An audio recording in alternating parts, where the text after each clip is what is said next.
Let's get some notes on your Christmas Eve forecast. Now, before we get there, we will have those clouds sticking around throughout the remainder of the evening with a little bit of that sun coming through.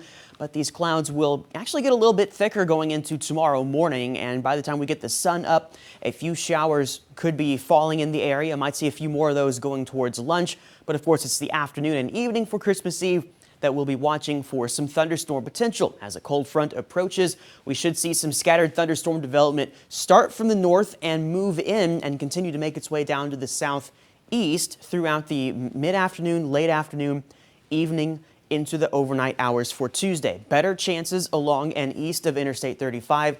Notice how this might go from something a little more scattered to congealing into something larger like a line here by the time it makes it down into the Brazos Valley, which would be after dark into Christmas Eve. Now, some of these could have some strong storms embedded in there. Still not very sold on a severe weather threat. I suppose maybe something very isolated if that were to be the case. I'll show you more on that in just a moment. But again, the good news with this is that it's going to be out of here by Christmas morning. Santa will have no trouble, and really all of Christmas Day is looking better. We'll see some sun break through, even though it will be a cloudy start, and our temperatures will be in the low 60s.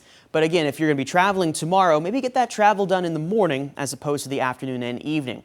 If there is any sort of severe storm potential, it would be very isolated and basically in the region of yellow I've highlighted here. And at best, that could be in the form of some quarter-size hail and maybe a couple wind gusts of 60 miles per hour.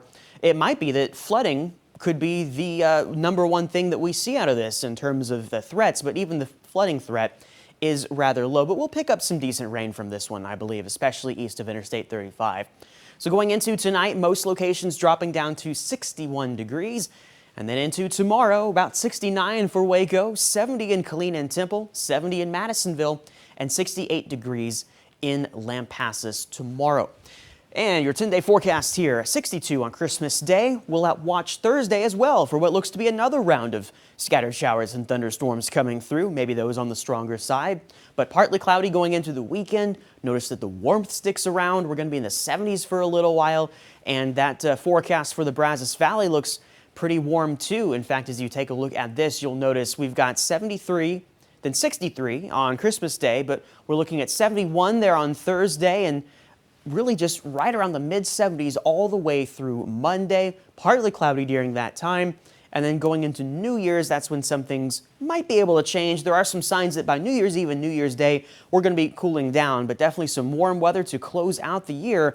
But just make sure that you are paying attention to the weather if you do have to be on the roads tomorrow. And of course, we'll be keeping an eye on it as well and passing anything along should there be some alerts.